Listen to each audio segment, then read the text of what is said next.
وزیر اعظم شہباز شریف نے بھارت کو مذاکرات کی پیشکش کی ہے، کہا ہے وہ پانی پہ اور دہشت گردی پہ مذاکرات کرنے کو تیار ہیں. اس کے اوپر ہم بات کریں گے. اسی طریقے سے اس کو آہستہ آہستہ ہم رفع کرنے کی، دور کرنے کی کوشش کر رہے ہیں، کیونکہ میں یہ سمجھتا ہوں کہ جس وقت پاکستان اور انڈیا کے درمیان جو جنگی تناؤ ہے، جس کی سب سے بڑی جو بینیفیشری ہے پاکستان کی ملٹری اسٹیبلشمنٹ ہے، اس تناؤ کو کم کرنے کے لیے بات چیت کے علاوہ کوئی اور دوسرا راستہ نہیں ہے. We are ready to talk for the sake of peace on water issue with a neighbor. We are ready to talk to promote trade and also counter terrorism. کہ اب سے تھوڑی دیر پہلے وزیر اعظم نے اسٹیٹمنٹ دی ہے کہ وہ بھارت کے ساتھ پانی، انسداد دہشت گردی اور تجارت پر بات چیت کرنے کے لیے تیار ہیں.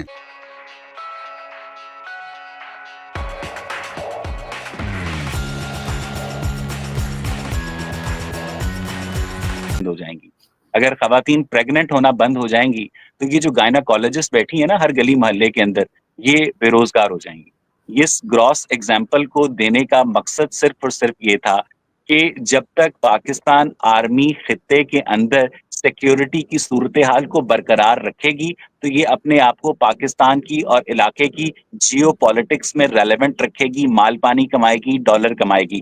ٹھیک ہے، کبھی انڈیا سے، کبھی بھارت سے، کبھی ہندوستان سے. ابھی پچھلے سال مئی کے مہینے میں یہ ایران کے اوپر میزائل باری کر رہے تھے. ٹھیک ہے، آپ کو یاد ہوگا یہ ایران کے ساتھ سرحدی جھڑپیں کر رہے تھے. ٹھیک ہے، ان کے افغانستان کے ساتھ تعلقات خراب ہیں، اور صرف چین کے بعد بحیرہ عرب ایک ایسا ملک ہے جہاں سے ابھی تک پاکستان کی ہمسایوں کے کوئی شکایت نہیں آئی ہے. تو پاکستان کے اندر اس وقت سیکیورٹی کوئی پرابلم نہیں ہے. پاکستان کے اندر سیکیورٹی ایک پرماننٹ دھندا ہے. ان جرنیلوں کے بعد جب یہ ریٹائر ہو جائیں گے، جو نیچے کے لیفٹیننٹ کرنل اور بریگیڈیئر اوپر آ کر جنرل بنیں گے، انہوں نے مال پانی کہاں سے کمانا ہے؟ انہوں نے اپنے بچوں کو امریکہ، یورپ، کینیڈا کی یونیورسٹیوں میں ہزاروں لاکھوں ڈالر دے کر کیسے بھیجنا ہے؟ آپریشن کرنا ہے. جس طرح گائناکالوجسٹ آپریشن کرتی ہے اس طرح سے یہ بھی آپریشن کرتے ہیں. ابھی یہ بلوچستان میں آپریشن کریں گے، پھر شمالی وزیرستان میں آپریشن کریں گے، پھر خیبر پختونخوا میں آپریشن کریں گے، اور اس کے بعد انڈیا کو ایک دو انگل دے کر پھر اس کے ساتھ لڑائی چھیڑ دیں گے. یعنی یہ کانسٹنٹلی اس خطے کے اندر پاکستان کے لوگوں کو پیس کے ساتھ، امن کے ساتھ، اکنامک پراسپیرٹی کے ساتھ، کلیئرٹی آف ویژن کے ساتھ زندہ نہیں رہنے دیں گے. آرزو، یہ میرا ماننا ہے. لیکن آپ کو لگ رہا ہے کہ پبلک کو یہ سب کچھ باتیں سمجھ میں نہیں آ رہی ہیں کیا؟ 2 سال سے سوشل میڈیا انہوں نے بین کر رکھا تھا، بلاک کر رکھا تھا. بھارت کے ساتھ جیسے ہی ان کا ہلکا پھلکا جھڑپیں ہوئی، اس کے ساتھ ہی سوشل میڈیا انہوں نے فوراً ہی کھول دیا ہے، وی پی این کے بغیر بھی چل رہا ہے، اور اب ان کو ڈر نہیں لگ رہا. دوسری طرف ہم دیکھ رہے ہیں کہ بار بار ہمیں وہی جو ہمارے بچپن میں اسکول میں اور کالج میں ہم جو پڑھ کر نکلے ہیں کہ ساری جنگیں ہم نے جیتی ہیں، اس بار بھی ہم ہی جیت گئے. جی بالکل، ہم نے وہ جو چند گھنٹے کی سرحدی جھڑپ تھی وہ ہم جیت گئے. اور ہمیں یہ کہا کرتے تھے کہ بھارت جو ہے رات کی تاریکی میں حملے کرتا ہے اور پاکستانی فوج نے رات کے اجالے میں حملہ کیا. آپ یعنی فرق کو چیک کیجئے. اور اس ساری جو آپریشن تھا، اس کے پیچھے جو ٹرمینالوجی تھی وہ قرآن کی ایک آیت سے لی گئی تھی کہ یہ آپریشن بنیانے مرصوص ہے.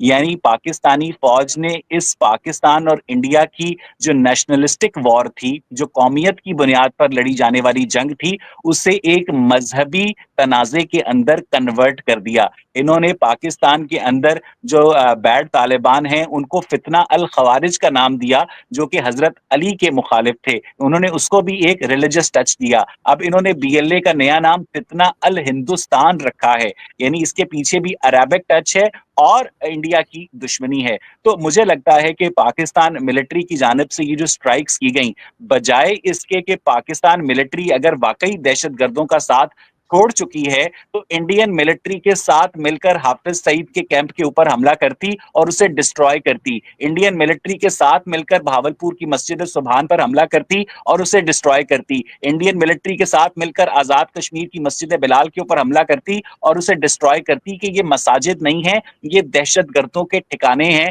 لیکن آپ نے مریدکے میں پیچھے ڈاکٹر عثمان کھڑے ہیں جو کہ آئی جی پنجاب ہیں، آپ کی ملٹری اسٹیبلشمنٹ کے افسر کھڑے ہیں. دہشت گردوں کے اہل خانہ کے جنازے آپ نے قومی پرچم میں لاتابوت میں لپیٹ کر یہ ثابت کیا ہے کہ آج بھی پاکستان کی ملٹری اسٹیبلشمنٹ دہشت گردوں کے ساتھ کھڑی ہے. آرزو، وہ انہیں دہشت گرد سمجھتے ہی نہیں ہے نا. حافظ سعید صاحب بولا جاتا ہے ہمارے یہاں.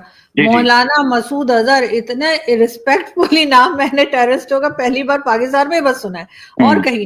لیکن وہ لوگ ویسٹ جن کو کہ یو این نے بھی کہا ہے کہ یہ ڈیزگنیٹڈ ٹیررسٹ ہیں, اس کو ہم مان کیوں نہیں رہے؟ اور یہ تمام چیزیں یو این میں کوئی معنی نہیں رکھتی کہ وہ دیکھ رہے ہیں کہ پاکستان کو ہم کہہ رہے ہیں وہ سن ہی نہیں رہا. دیکھیں بات یہ ہے کہ ہمیں تھوڑا سا نا حقیقت کا ادراک کرنا ہوگا. میں نے یہ سوال اپنی پوڈ کاسٹ میں بھی بہت سارے لوگوں سے پوچھا, طاہر اسلم گورا سے پوچھا, بہت سارے ہمارے جو انڈین ساتھی ہیں ان سے پوچھا. بات یہ ہے کہ پاکستان کی ضرورت ہے عالمی طاقتوں کو انڈیا کی جو ریجنل ہیجمنی ہے اسے کاؤنٹر کرنے کے لیے. ٹھیک ہے, تو انڈیا کی ریجنل ہیجمنی کو کاؤنٹر کرنے کے لیے عالمی طاقتیں جو ہیں پاکستان کے فوجی جرنیلوں کو ٹکے کے پیچھے لگائی رکھتی ہیں. ٹھیک ہے, اور یہ جو فوجی جرنیل ہیں یہ ان نان اسٹیٹ ایکٹرز کو, حافظ سعید, مسعود اظہر جیسے ایکٹرز کو اس لیے پالتے ہیں تاکہ اگر انہوں نے انڈیا کے اندر کچھ کروانا ہو تو یہ کہہ سکیں کہ جناب اس میں آفیشلی ہمارا کوئی ہاتھ نہیں ہے اور ان کو تو ہماری کورٹس نے بھی بے قصور قرار دیا ہوا ہے.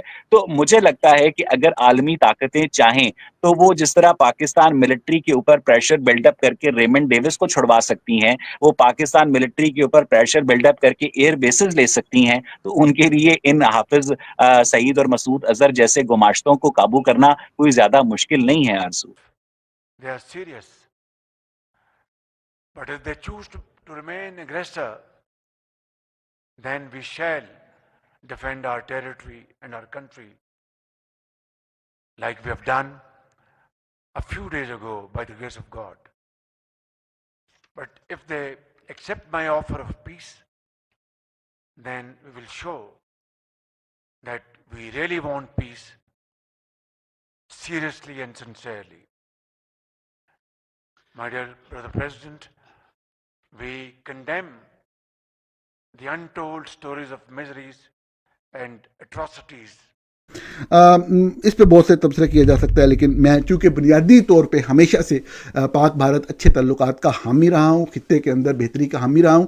ایک میرا نقطہ نظر ہے جس کی وجہ سے بعض لوگ میرے سے بڑے ناراض اور غصے میں رہتے ہیں. میرے خیال میں بھارت یہ چاہتا ہے اور اس حوالے سے بھرپور کوشش بھی کرتا ہے, لیکن ہمارے ہاں جو طاقتور لوگ ہیں ان کی ایگزسٹنس اور سروائیول اس میں ہے کہ ماحول گرم رہے اور وہ مختلف پنگے لیتے رہتے ہیں. یہ بات میں نے آج بھی کی ہے, ماضی میں بھی کی ہے, شواہد کی روشنی میں کی ہے, آئندہ بھی شواہد کی روشنی میں کرتا رہوں. ہاں یہ ضرور میں کہوں گا اتنے برے طریقے سے نہیں کر رہی جتنے برے طریقے سے ہم اپنی اقلیتوں کو ذلیل, رسوا اور ختم کرنے پہ تلے ہوئے ہیں.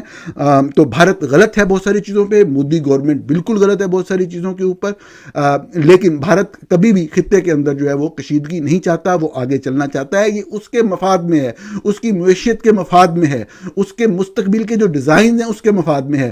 پاکستان کے اندر پرابلم یہ ہے کہ بجائے وہ بھی یہی روش رکھے, وہ آگے بڑھنے کی کوشش کرے, وہ اپنی اکانومی کو آگے لے کے جانے کی بات کرے, وہ سائنس ٹیکنالوجی کے میدان میں آگے جائے, وہ اپنے بچوں کو اسکولوں سے کریٹیکل تھنکنگ سکھائے, اس کا پورا زور صرف ایک بات کے اوپر ہے تمام شعبے سے منسلک لوگوں کا کہ فوج کو کیسے خوش رکھنا ہے, جو بھی آپ کا لوکل کمانڈر, جو بھی طاقتور ترین شخص ہے اس کو کیسے خوش رکھنا ہے. اور ان کا واحد آبجیکٹو ایگزسٹنس ہے کہ ہم نے سروائیو کیسے کرنا ہے. ہم نے تو جائیدادیں بنا لی پاکستان سے باہر یورپ اور امریکہ میں, اور اپنے بچوں کو اعلیٰ ترین تعلیمی اداروں سے تعلیم دلوا لی اور ان کی زندگیاں آگے بنا لی. تو ہمارے بعد میں آنے والے یا لوگ ہیں ان کے لیے کیسے یہ سسٹم جو ہے وہ کنٹینیو کر سکے, کیونکہ وہ ہمیں ہیلپ آؤٹ کر رہے ہیں. تو یہ پوری سوچ اور یہ چیز ہوتی ہے. لیکن اگر وزیر اعظم نے یہ کہا ہے تو یہ اچھی بات ہے. بھارت کی طرف سے یقینی طور پہ جو بھی پچھلے دنوں میں معاملات رہے کوئی اچھا رسپانس آنے کی امید نہیں ہے, لیکن رسپانس کی توقع ضرور کی جانی چاہیے. اچھی بات کو ہمیشہ صحیح اور درست کہا جانا چاہیے.